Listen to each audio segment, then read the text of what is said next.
Before the Zodiac, before Ted Bundy, there was another killer. A man who hunted the forgotten, the poor, the homeless, the invisible. He didn't just kill, he erased identities. Bodies left without heads, without names, without justice. And the city of Cleveland was never the same again. This is the story of the Mad Butcher of Kingsbury Run.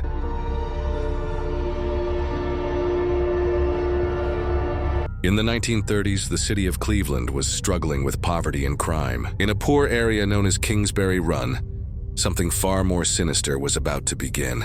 A human torso was discovered near a train track. No arms, no legs, no head.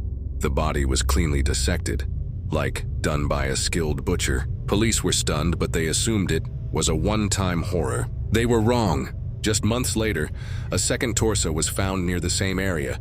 This time, the body was even more mutilated, missing limbs and burned flesh. The press began to take notice.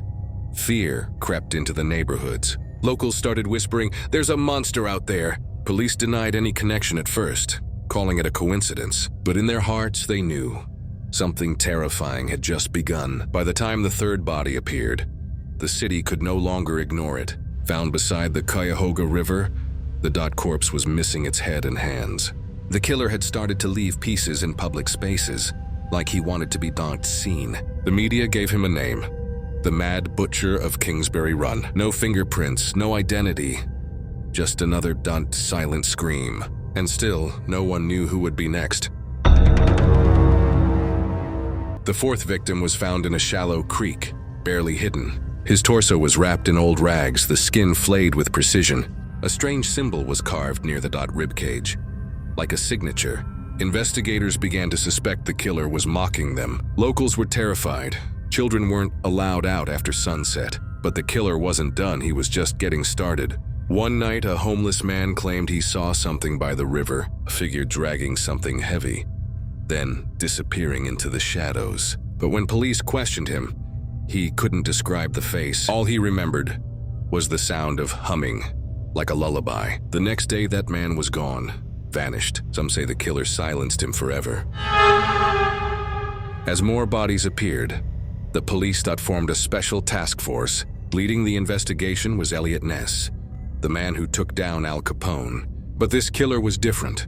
Invisible, silent, and always a step ahead. The media stoked fear, calling the Dite murders ritualistic and demonic. Public trust in the police began to collapse, and the butcher just kept going. One rainy morning, a black duffel bag was found beneath a railway bridge. Inside were two arms, freshly severed, wrapped in plastic. No fingerprints, no blood trail, nothing else, but a torn piece of uniform was wedged between the limbs. It belonged to a missing police informant. The message was clear. The killer was watching them too. Detective Lauren Bishop reviewed the photos again. Every gruesome detail. She noticed something no one else did. The same symbol near each victim. It looked ancient, almost ritualistic. She circled it in red ink, her hand trembling. Then she opened a sealed envelope, marked internal use only. Inside was a name, someone who shouldn't be connected to this case. Inside were black and white surveillance photos. Grainy, but clear enough. The same hooded figure appeared near 3 of the crime scenes. Next to the photos was a typed note. "Do not follow him." Her pulse raced.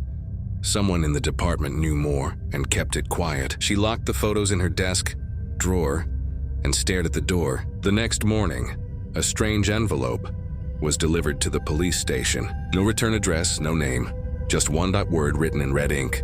Bishop. Inside was a photograph of one of the victims, taken before the murder, and scribbled on the back, "You missed something." Lauren's hands shook. Someone was playing with her directly now. She wasn't just chasing the killer anymore.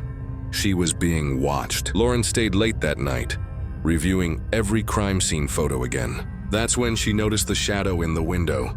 The same one in every image. It wasn't just coincidence. He had been there, watching them. Suddenly the lights flickered, then total darkness. She reached for her gun, but the drawer was already open and empty. Lauren froze, the silence heavier than the dark itself. A faint creak echoed from the hallway. Slow, deliberate footsteps. She reached for her flashlight, but it too was gone. Then came a whisper, inches from her ear. "You were never supposed to find me." She turned and fired. The bullet hit its mark. The figure collapsed, mask shattering. It was Captain Hale, the one who warned her not to follow. Behind him, walls covered in photos, maps, trophies. He was the Mad Butcher all along. Lauren radioed for backup, then sat in silence. The city would sleep again. But she knew. Evil doesn't die, it just finds a new face.